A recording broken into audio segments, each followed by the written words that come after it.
नमस्कार, मैं हूं आशीष चित्रांशी और आप देख रहे हैं the news launcher. Hot topic with Hemant Atri. Control room जोड़ लीजिए फटाफट हेमंत अत्री जी को। स्वागत है हेमंत भाई आपका। Thank you. आपके हरियाणा में कमाल हो गया है। जो रिकॉर्ड आज तक नहीं टूटा था, एक ही रिकॉर्ड बचा हुआ था। बार बार मन में विचार आते थे कि मोदी जी की पार्टी वो रिकॉर्ड कब तोड़ेगी, जब आपस में ही एक दूसरे को नंगा कर दे। विधायक मंत्री को नंगा करे, मंत्री विधायक को नंगा करे। ये हो गया है और ये उपलब्धि हासिल की है हरियाणा भाजपा ने, हरियाणा की सरकार में मंत्री ने और हरियाणा भाजपा के विधायक ने। विधानसभा के भीतर दर्शकों से मैं बता दूं कि इस पर अभी फिलहाल सेंसरशिप नहीं है, इसलिए अनसेंसर्ड ये वीडियो हम आपको दिखा रहे हैं। आज कोई भूमिका नहीं, पहले वीडियो देखिए। इससे ज्यादा नंगा नंगा खाली कपड़ा उतार के नहीं किया जाता है ना। एक कह रहा है कि शर्त लगा के 10 किलो गोबर खा जाता है, दूसरा कह रहा है तू तो फ्रॉडिया है, तू शुरू का फ्रॉड है। और सब कुछ विधानसभा में हो रहा है। स्पीकर की भी हंसी नहीं रुक रही है। स्पीकर भी उसी पार्टी से जुड़े हुए हैं। तो देखिए, जब हमाम में सब नंगे होते हैं तो सब एक दूसरे पर ठहाका लगाते हैं। कैसे लगाते हैं देखिए जरा। पहले ये वीडियो देखेंगे तब चर्चा करेंगे। जरा जो हरियाणा के सर पर ये ताज सज रहा है उसके बारे में चर्चा करेंगे। गौतम जी का तो रिकॉर्ड है, शर्त ला करके 10 किलो गोबर भी पी गए थे। पूछ लो, 10 किलो गोबर पी गए थे। बताओ भाई, एक काम करे, तू पाइया पीजे, एक छटाक पीजे दे दो यार। अगर मैं 10 किलो गोबर पी गया ना तो 1000 किलो कोई बात नहीं। अरे भले आदमी शर्म कर कुछ तो। तू ठीक है मंत्री बन गया, ये डॉक्टर इसने सैकड़ों लोगों के साथ फ्रॉड किया हुआ है। कितने लोगों के पंप दिवाऊंगा, 20-20 लोगों के पैसे ले लिए और उनके 30,000 बाद में किसी के दिए किसी के नहीं दिए। कितने गलत काम करेंगे। हमारे रिश्तेदार से 10 लाख रुपए इस विषय को भी खत्म गोहाना की जलेबी की तरफ मुंह भी ना करना। मैं कह रहा हूँ राम कुमार गौतम 99.9 डालडा बकवास बिल्कुल ना। मैं एक बात सबके ध्यान में दिलाना चाहता हूँ। जो डॉक्टर साहब ने ये जलेबी का जिक्र किया गोहाना की, मुझे देसी खाने का बड़ा शौक है। देसी के लिए मैं 50-50 किलोमीटर खाने के लिए गाड़ी दौड़ा देता था। मुझे किसी ने बताया कि जी गोहाना की जलेबी बहुत मशहूर है। मगर भाई कौन सी दुकान की है? जिस दुकान का उन्होंने बताया मैं उसी पे गया। मैंने सोचा, मैंने कहा भाई ऐसे करिए, 5-7 किलो तो वैसे दे दियो मेरे को, किलो कम 3-4 मेरे साथ रहते, मगा भाई खा लेंगे। मुझे बता रहे हैं कि मैं बता रहा हूँ, सुनो, किसी को गलतफहमी नहीं होनी चाहिए। तो जी मैं जाके वहाँ मगा बेटा पहले तो तू भाई हमने खुआ दे और उसके बाद इतनी किलो हमने दे दे। खान लगा तो जी देसी की मुकारनी आई कतई। और मैं उसने बोला, मैं कह रहे देसी लगा रखा तुमने? कहने लगा जी देसी की दुकान है। अरे मैं कहा उल्लू, इसमें तो देसी का बीज भी नहीं। उसका मुंह सूख गया जी, बिल्कुल ऐसा हो गया जैसे इसका कुछ मार दिया हो किसी ने।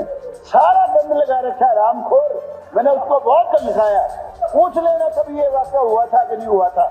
कोई गोहाना की जलेबी की तरफ मुंह भी ना करना। मैं कह रहा हूँ राम कुमार गौतम 99.9 डालडा बकवास बिल्कुल नाम बिक रहा है। वो बुजुर्ग जो थे वो किसी जमाने में जलेबी अच्छी खिलाते थे, बनाते थे देसी घी की, अब नहीं बिल्कुल होती। अब तो मेरा डालडा रंगा बिके। और एक बात और बता देता हूँ, दो तरह के लोग होते हैं अध्यक्ष महोदय। एक वो लोग होते हैं जो कड़वाल से कड़वाल कोई गाय या भैंस की धार काटने, वो है डॉक्टर। अरे जैसे होते हैं जो पोसी पुसाई में भी उखड़ा दे, वो है राम कुमार गौतम। आपने जलेबी का जुगाड़ खोल दिया महाराज। अध्यक्ष जी, गौतम जी के प्राण की बीमारी है।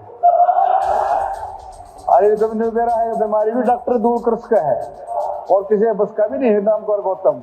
दूसरी चीज, जलेबी मुख्यमंत्री जी ने तारी है, कह रहा कौन सी दुकान में जा पड़े, कौन से कड़प जा पड़े, रात की तो बहुत बहुत चर्चाएं हैं गौतम जी, ऐसी चर्चाएं हैं। सुनो, इनके चेयरमैन रहा संदीप, ये जानते हैं खूब अच्छी तरह से। रामगढ़ गौतम जी का तो रिकॉर्ड है, शर्त ला करके 10 किलो गोबर भी पी गए थे। पूछ लो, नहीं पूछ लो, मैं इसको मैं दिल से बता रहा हूं, मैं 10 किलो गोबर पी गए थे। बताओ, ज्यादा देखिए डॉक्टर साहब ने बात जो कही है, 10 किलो गोबर पी गए थे।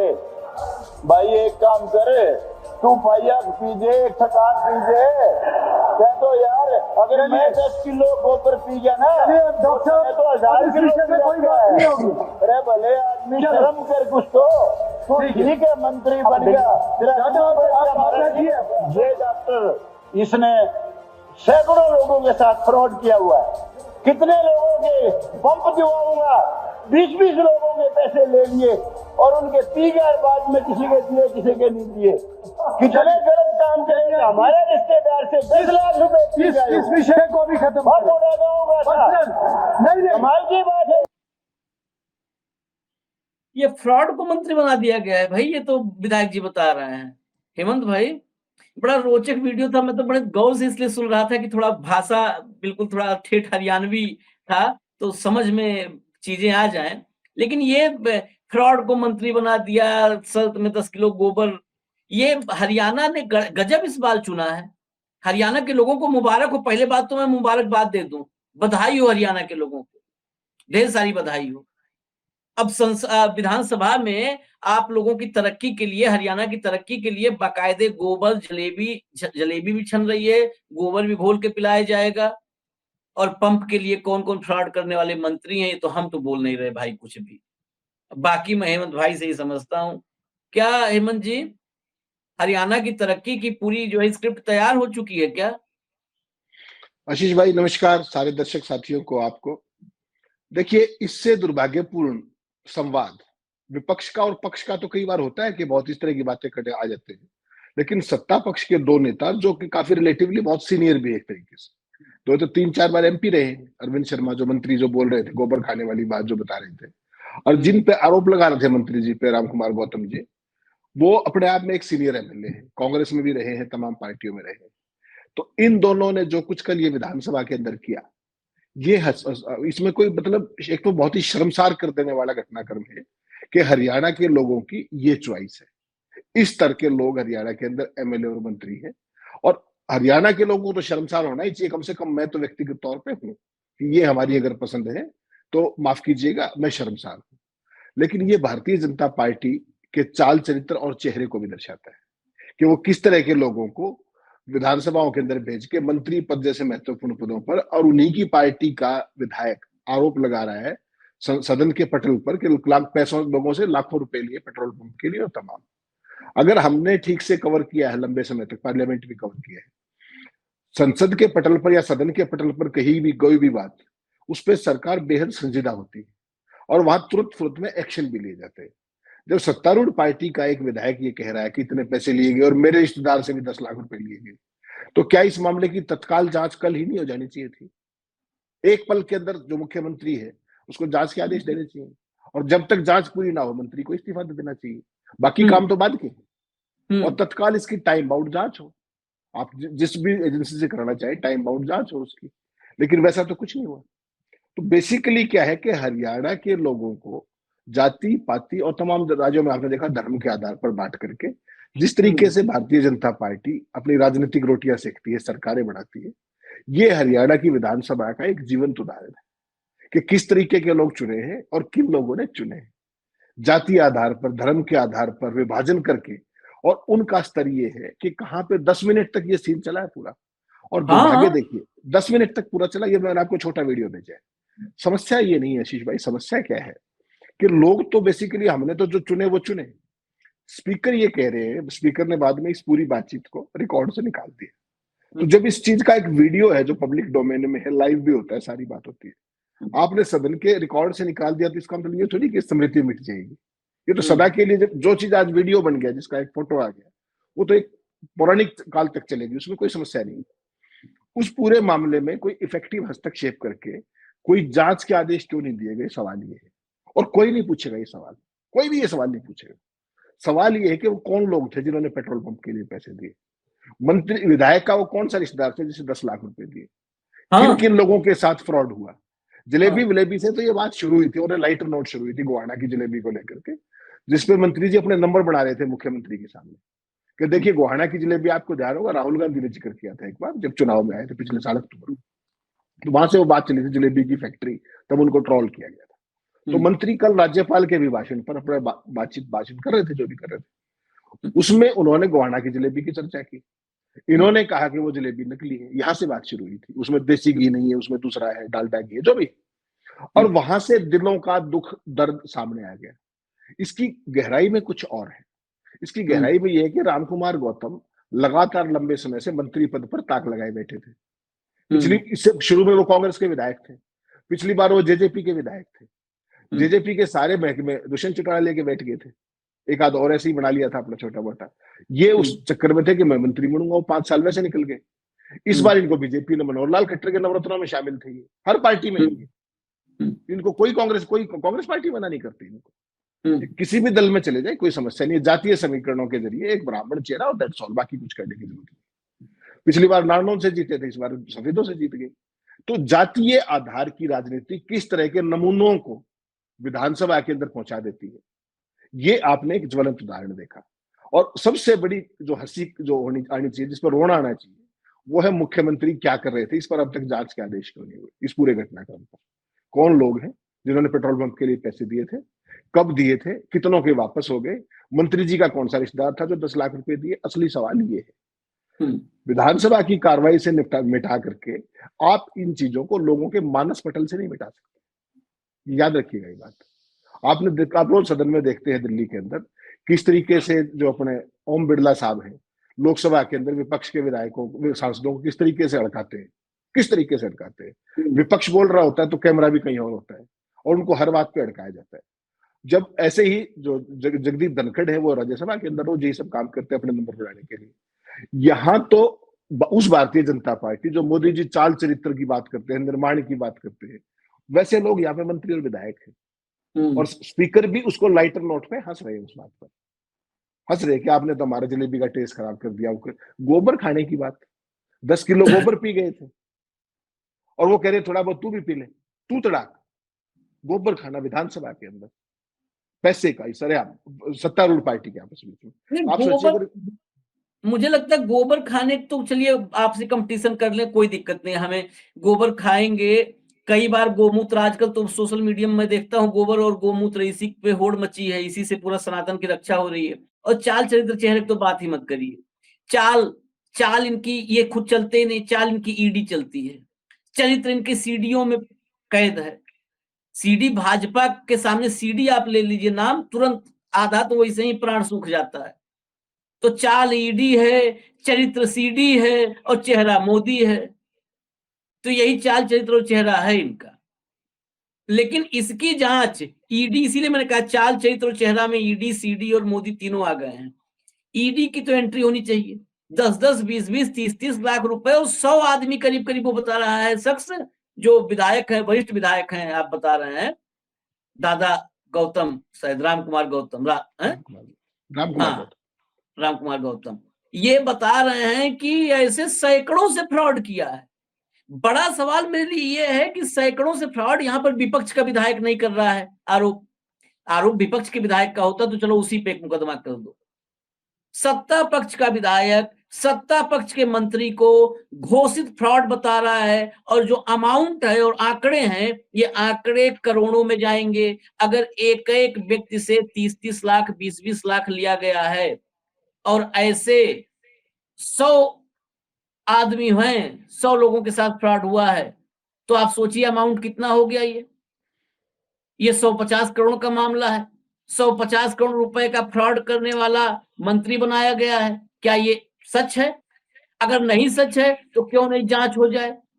यहां पर गवाह भी नहीं ढूंढना है आपको, गवाह आपके पास है, आपकी पार्टी में है, और जिस पर आरोप है वो भी नहीं ढूंढना है, आपका मंत्री है। क्यों नहीं जांच हो जाए हेमंत भाई? नहीं, this is और a- हरियाणा this is- और हरियाणा हरियाणा क्या कर रहा है? आज मैं दो बातें एक साथ समानांतर रूप से समझूंगा।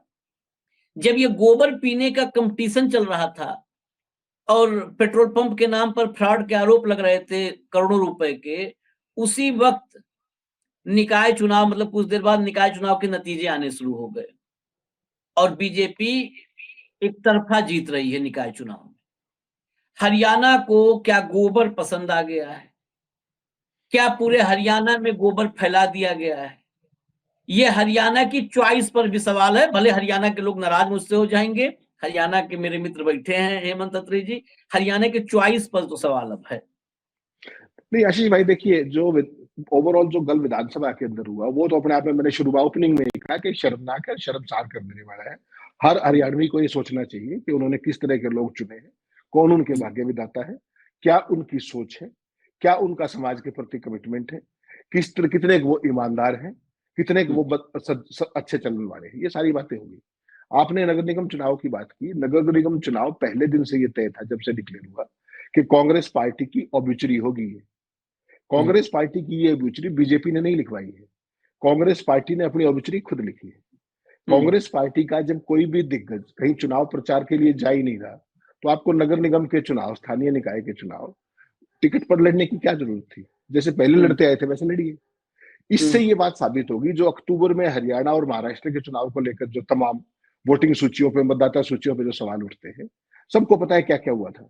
उस सारी चीज को भी कांग्रेस के ही नेताओं की मिलीभगत से, मैं बहुत जिम्मेदारी के साथ कह रहा हूँ, कांग्रेस के नेताओं की मिलीभगत से ही बीजेपी ने अक्टूबर के चुनाव के रिजल्ट को वैलिडेट कर दिया। आज 10 जगह चुनाव थे, 9 जगह बीजेपी जीत चुकी है और एक जगह भी निर्दलीय जीता है। तो आप समझ लीजिए, ये कांग्रेस पार्टी की रेस्ट इन पीस वाली स्थिति है, जो कांग्रेस के नेताओं ने खुद पहुंचाई है। इसके लिए कांग्रेस का हर दिग्गज जिम्मेदार है, किसी को आप ये नहीं कह सकते कि वो नहीं है। किन कारणों से ये हुआ, ये राहुल गांधी को देखना चाहिए, पार्टी की लीडरशिप को देखना चाहिए, प्रभारी को देखना चाहिए कि जब आपने प्रचार करना ही नहीं था। एक तरफ देखिए, जो भी कुछ हो, बीजेपी की तमाम कमियां आप बताते हैं, हमारा काम ये लोगों को सच्चाई बताना, जो भी सच्चाई। बीजेपी जिस तरीके से चुनाव ये लड़ रही थी, मुख्यमंत्री से लेके, मंत्री से लेके, विधायक से लेके तमाम दूसरे राज्यों के सांसद तक, मुझे बताया गया है कि मनोज तिवारी गुड़गांव में प्रचार कर रहे थे नगर निगम में, और हरियाणा के जो सो कॉल्ड दिग्गज कांग्रेसी हैं, किसको प्रचार करते हुए देखा आपने? एक आध जगह को छोड़कर। बीजेपी चुनाव को, इस चुनाव को भी वार फुटिंग पे ले रही थी। डेली दनादन मीटिंगें हो रही थी, ये हो रही थी, वो हो रहा था, धुआंधार चुनाव लड़ा उन्होंने।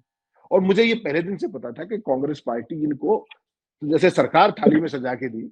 आपको ध्यान, आप तो हरियाणा में आए थे, विधानसभा चुनाव जब शुरू हुआ था 75 पे कांग्रेस थी, रिजल्ट आया तो 36 पे टिकी जाके।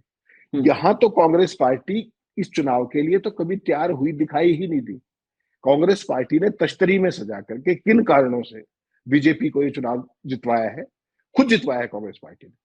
और जो अक्टूबर में जो जितने उंगलियां उठी थी हरियाणा विधानसभा के चुनाव पे, सबको पता है क्या हुआ था। उस चुनाव को वैलिडेट करा दिया। अब बीजेपी नाच नाच के ये कहेगी कि देखिए हम तो पहले भी कह रहे थे अक्टूबर में हम ही जीते थे। तो ये बेसिकली क्या है कि ये बीजेपी की जीत नहीं है, ये कांग्रेस पार्टी का बिना शर्त आत्मसमर्पण है।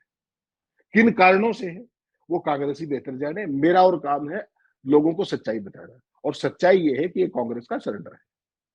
ये राहुल गांधी देखें कि उनको अगर ऐसे ही पार्टी चलानी है, इसको एनजीओ के तौर पे चलाना है, चंद नेताओं को उन्होंने पार्टी को आउटसोर्स कर दिया है, ये राहुल गांधी तय करें, मैं और आपको ही नहीं होते तय करने वाले। हरियाणा के लोगों को एक तरीके से बीजेपी, जब मान लीजिए आप बीजेपी को पसंद नहीं करते और कांग्रेस का आपको कोई वोट मांगने नहीं आया, तो आप क्या करेंगे? या तो आप घर बैठ जाएंगे और या चलने दीजिए जो होता है।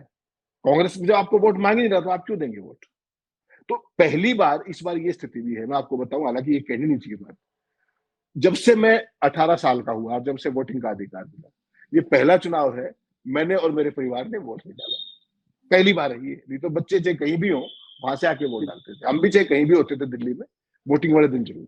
आज हरियाणा इस जगह पर लाके खड़ा कर दिया है कि कांग्रेस को वोट चाहिए नहीं और बीजेपी वोट छोड़ती नहीं। कांग्रेस तो ये कहती है कि तुम हमें वोट डाल के दिखाओ। आज हरियाणा में कांग्रेस इस उस पे खड़ी हुई है। तो ये राहुल गांधी को ये सोचना चाहिए कि हरियाणा कांग्रेस को, अगर वो नहीं है तो हरियाणा कांग्रेस की यूनिट को डिसॉल्व कर दे। मैं तो ये कह रहा हूँ कि डिसॉल्व करके खत्म कर दे कि हरियाणा में हमने अपना बुरा इसलिए समय लिया है, हेमंत कुछ भाई, कोई और देख लेगा। हेमंत भाई, कांग्रेस के हरियाणा यूनिट को नहीं, पूरी कांग्रेस को डिसॉल्व कर देना चाहिए। क्योंकि मैं लगातार देख रहा हूं, हम लोग भी प्रोग्राम करते रहते हैं, लगातार देख रहे हैं राहुल गांधी के भाषण, डायलॉग तो होते हैं बिल्कुल अमिताभ बच्चन टाइप, और जो एक्ट करते हैं वो करते हैं जॉनी लीवर टाइप।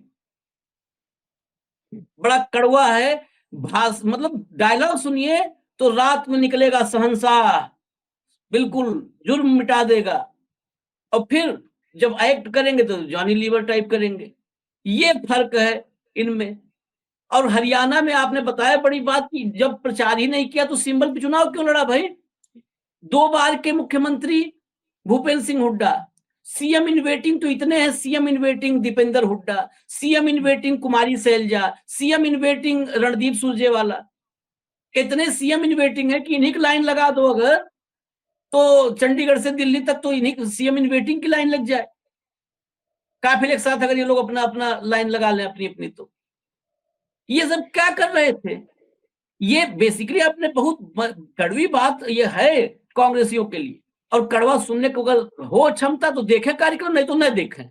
हम तो सीधा कहते हैं ये कर क्या रहे थे। ये बेसिकली अगर आपने कहा, हमने भी कहा कि इसीलिए जो है क्या हरियाणा के लोगों ने गोबर के लिए और फ्रॉड के लिए चुना था सरकार, इसमें भाजपा से ज्यादा कसूरवार भूपेंद्र सिंह हुड्डा, दीपेंद्र हुड्डा, कुमारी सैलजा और रणदीप सुरजेवाला, ये 4 गुनहगार हैं हरियाणा के, 4 विलेन। बिल्कुल 4 विलेन हरियाणा के हैं। ये 4 विलेन क्या कर रहे हैं हेमंत जी? Final comment. नहीं आशीष भाई, देखिए ये चीज समझनी पड़ेगी आपको, बीजेपी के पास लफाजियों की कोई कमी नहीं है। एक राज्य में सरकार है आपकी, केंद्र में सरकार है। केंद्र की सरकार कहते हो तो आप क्या कहते हो? दिल्ली में मोदी जी की सरकार, हरियाणा का चुनाव आया तो डबल इंजन की सरकार, अब ये नगर निगम का चुनाव है तो ट्रिपल इंजन की सरकार। अरे यार, तुम्हारे कैसे डब्बे हैं कि 3-3 इंजन लगाने के बाद भी चलते नहीं? एक बात। दूसरी बात, आपने कहा कांग्रेस का जिक्र, 3 जो हमने रेलगाड़ियां देखी है जब उस प्लेन में चलती है, उनमें तो 1 इंजन होता है, पहाड़ में होती है तो 2 लग जाती है।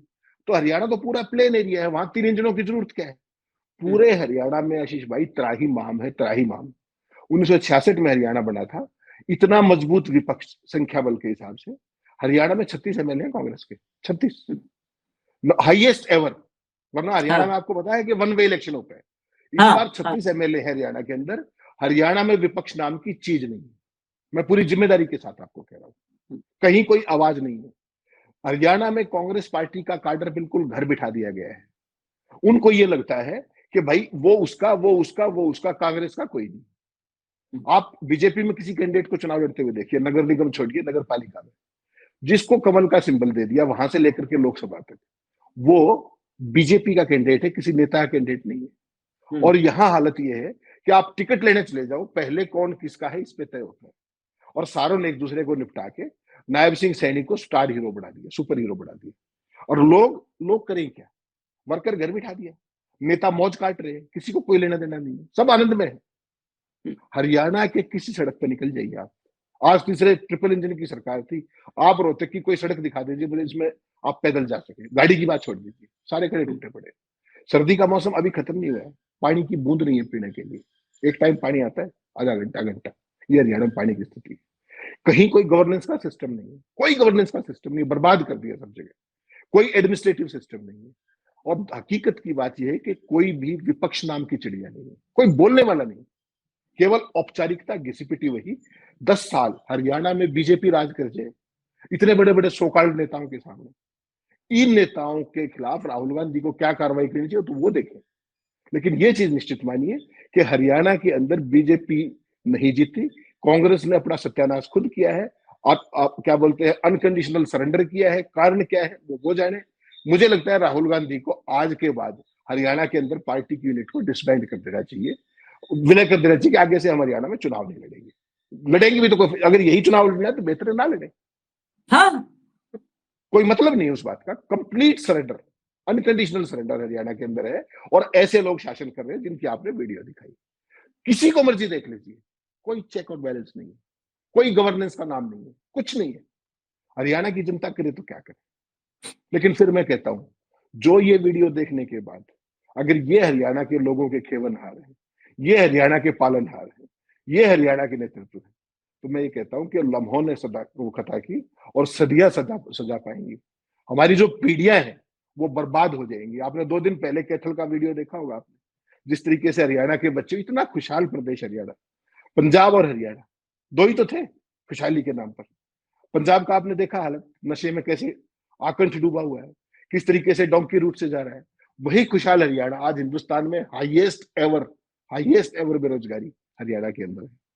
हरियाणा के सबसे ज्यादा बच्चे डोंकी रूट से जा रहे हैं, हरियाणा के सबसे ज्यादा बच्चे नशे की गिरफ्त में है। और सरकार क्या कर रही है? और देखिए, सरकार क्लीन स्वीप कर रही है नगर निगम चुनाव में भी। ये सरकार की जीत नहीं है, मैं कहता हूं ये कांग्रेस की शर्मनाक हार है। और फिर मान के चलिए, ये हरियाणा के लोगों की हार है। पार्टियां आएंगी जाएंगी, भविष्य तो आपका और मेरा और हमारे बच्चों का है। उसको बर्बाद करने की जिम्मेदारी हमें किसी ने नहीं दी। हरियाणा के लोगों को अपने अंदर गंभीर आत्मचिंतन की जरूरत है। कांग्रेस पार्टी के नेताओं को तो मेरे पास शब्द नहीं है, वो मुझे पहले से अंदाजा था कि इस चुनाव में क्या होने वाला है। लेकिन फिर भी प्रदेश की जनता को सोचना चाहिए कि वो अपनी पीढ़ियों को बर्बाद करने का उस पर साइन क्यों कर रहे हैं वारंट पर। ये मेरी समझ से बाहर है। 100% ये कि विकल्प कांग्रेस को देना था, कांग्रेस बुरे तरीके से नाकाम रही। और हालत ये है, किसी शहर में चले जाइए आप, किसी मेयर के पल्ले कुछ नहीं है। जहां बीजेपी का एमएलए उसकी चलती है, जहां मंत्री है उसकी चलती है, जहां हारे हुए हैं वहां उनकी चलती है। मेयर को कोई नहीं पूछता यार, कोई नहीं पूछता। उसके बावजूद भी इनको ट्रिपल इंजन की सरकार चाहिए। और इन कांग्रेसी बेशर्मों से कोई ये पूछे कि जब तुम लोकसभा में हार गए, विधानसभा में हार गए, तो ये तो बहुत बढ़िया अवसर था अपने आप लॉस्ट ग्राउंड को गेन करने का। इससे बढ़िया क्या था? दोबारा वर्कर को जोड़ने का, एक्टिवेट करने का, एनर्जाइज करने का। किसी ने कुछ किया क्या? तुमने टिकट पे कैंडिडेट क्यों खड़े किए? मेरा तो सवाल ये है। जब तुम्हें चुनाव नहीं लड़ना था, बीजेपी ने तो धुआंधार चुनाव लड़ा है। Hats off to them. उनकी नीतियों राहुल से को मैं बेइज्जत आपसे करवाने की, मैं बता दूं आपको फाइनल, राहुल को बेइज्जत करवाने के लिए इन सब ने खड़ा किया। और राहुल गांधी भी उसी लायक हैं। हाँ, अब लोग कहते हैं कि भाई नहीं, राहुल गांधी उसी लायक, और राहुल गांधी भी हैं। अब फाइनली बता दें, आपने एक बात कहा था हरियाणा के मामले में, हेमंत भाई वहां की राजनीति के मतलब नब्ज को पूरा समझते हैं, बारीकी को समझते हैं। लेकिन मोटा मोटी मैं भी हरियाणा में वक्त गुजारा, हर प्रदेश में थोड़ा थोड़ा वक्त गुजारता रहता हूँ। तो एक लाइन में कह दूं, वाकई हरियाणा खुशहाल था। आने वाली पीढ़ियां, जो कह रहे हैं आने वाली नस्लें, ये आपको चिंता करना है। रणदीप सुरजेवाला का बेटा जो है ना, उसकी नौकरी लग गई, रोजगार मिल चुका है। ये सत्ता में रहे, शैलजा के लोग, शैलजा के परिवार वाले, उनको कभी नहीं चिंता करना है।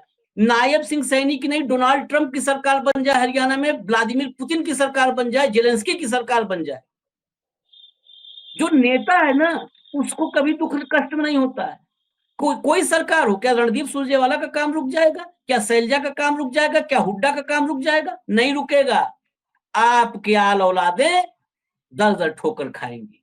और विधानसभा चुनाव के नतीजे आने के बाद एक बहुत मतलब मन से भाजपा को हराने की चाहत रखने वाले एक अफसर ने फोन किया हरियाणा से, कहा 5 साल अब दुर्दशा तो कांग्रेस के कार्यकर्ताओं की होगी, नेताओं का क्या है? और बहुत बड़े नेताओं का बहुत करीबी व्यक्ति है, क्या इनका क्या है?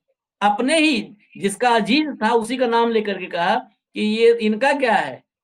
इनका तो दिल्ली से चंडीगढ़ किसी की सरकार रहे, काम रुकना थोड़ो है।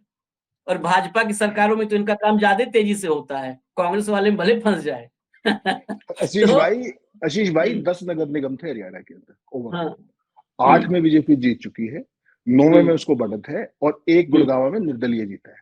रोहतक और सोनीपत में भी कांग्रेस का नाम लेवा नहीं बचा। ये सोचना चाहिए कि आज अगर आप नगर निगम में हार रहे हो, कल आप विधायक और आपको सांसद कौन बनाएगा? इन कांग्रेसियों के दिमाग कहां गया है? जब आप नगर निगम का चुनाव हार गए तो किस मुंह से लोगों के बीच में जाओगे आप? या आप किसी और एजेंडे पे काम कर रहे हो? ये भी लोगों को पता होना चाहिए। रोहतक हार गए तो फिर तो हुड्डा जी क्या करेंगे? एलओपी बस खाली बनना है, एलओपी के लिए मारा मारी। अरे ये इसमें भी एक होता है कहावत, हम लोग क्या है, नरक में ठेला ठेली। ये नरक में ठेला ठेली कर रहे हैं, विपक्ष में बैठे हैं, उसी में उदय भान क्या नाम है, उदय भान ना, उदय भान बावरिया गरिया रहे थे, बावरिया उदय भान को खींच रहे थे। आशीष भाई, अक्टूबर के अंदर अभी जो विधानसभा का चुनाव हुआ उसमें रोहतक सिटी की सीट पर कांग्रेस पार्टी जीती थी। हाँ। आज जो नगर निगम के मेयर का चुनाव का रिजल्ट आया है, आप जानकर हैरान रह जाएंगे, बीजेपी को 1,02,269 वोट मिले हैं और कांग्रेस को केवल 57,000 वोट मिले। 45,000 की हार है। ये आगे से यहाँ एमएलए बनने की सोचेंगे, ये आगे एमपी बनने की सोचेंगे? आप सोनीपत में चल पड़िए, बीजेपी को 57,858 वोट मिले हैं और कांग्रेस को केवल 23,000 वोट मिले। इतना मार्जिन विधानसभा में नहीं था इस बार। नगर निगम में देखिए, मेयर के चुनाव की बात कर रहा हूं, मानेसर के अंदर इंद्रजीत यादव को 26,393 वोट मिले, इंडिपेंडेंट लेडी थी, और बीजेपी वाले को सुंदरलाल को 24,100 वोट मिले हैं। कांग्रेस कहीं है ही नहीं। ये चुनाव लड़ा है कांग्रेस पार्टी ने। करनाल मनोहरलाल खट्टर की सीट, लोकसभा एमपी वहां से थे, पहले एमएलए थे। रेणुबाला गुप्ता बीजेपी की 83,630 और कांग्रेस के मनोज वधवा को 58,271। सब वन वे है, एक तरफा। सुपड़ा साफ, नाम लेवा नहीं बचे। और यही बात मैं आपको पहले कह रहा था कि कांग्रेस पार्टी को हराने के लिए भाजपा की जरूरत नहीं है। कांग्रेस का सत्यानाश करने के लिए जो राहुल गांधी की जो ये पैदल सेना है, जो ये बड़े बड़े चौधरी घूमते हैं बड़ी बड़ी गाड़ियों में, इतना ही पर्याप्त है। लोग भाड़ में जाए, उन्हें क्या लेना। आपने बिल्कुल ठीक है, किसी का बेटा एमपी है, किसी का बेटा विधायक है, कोई खुद सांसद है, ठीक है, मौज करिए आप। जनता का क्या है? जनता पानी अपना खरीद के पी रही है। सीवर बंद है तो बंद है, सड़कें टूटी है तो टूटी, क्या ही फर्क पड़ता है। लेकिन हरियाणा के लोगों को अपने अंदर झांकने की जरूरत है कि वो किस रास्ते पे जा रहे हैं। चलिए, झांकने की जरूरत है। एक बात ट्रिपल इंजन बार बार कह रहे थे हेमंत भाई कि ट्रिपल इंजन की जरूरत क्या है, एक इंजन से गाड़ी दौड़ जाती है, ट्रेन पूरी खींच जाती है। वो जो इंजन हम लोगों ने आज तक देखे हैं, जितने हेमंत भाई आपने देखे होंगे, हमने जितने भी हमने इंजन देखे हैं, या तो डीजल चालित होते हैं, डीजल से चलते हैं, या वो विद्युत चालित होते हैं, इलेक्ट्रिक इंजन होते हैं, बिजली से चलते हैं। गोबर चालित इंजन हो तो ट्रिपल नहीं, वो 6 लगा लो इंजन। ये सब गोबर चालित इंजन है। वो आपने विधानसभा में सुनी लिया ना, तो ये गोबर चालित इंजन है। ये 3 नहीं, 3 और लगाओ 6, तब भी गाड़ी जहां है वहीं खड़ी रहेगी। और कई बार रिवर्स मार जाएगी, वो गोबर गैस से रिवर्स मार जाएगी तो थोड़ा पीछे ले चली जाएगी जिधर हरियाणा जा रहा है। हरियाणा अभी गोबर गैस रिवर्स मार रहा है तो पीछे जा रहा है। ये 3 इंजन अब जुड़ गए हैं। इजाजत दीजिए हमें, मुबारक हो ये विधानसभा में बैठे हुए मंत्री और विधायकों की करनी हरियाणा के लोगों को। और आज के नतीजे ये मुबारक हो हुड्डा पिता पुत्र को, सुरजेवाला पिता पुत्र को, शैलजा एंड टीम को, इन सबको मुबारक हो। यही 3 है मठाधीश। इजाजत दीजिए, कल फिर मिलेंगे हॉट टॉपिक विद हेमंत अत्री में। हेमंत भाई हमारे साथ होंगे। नमस्कार।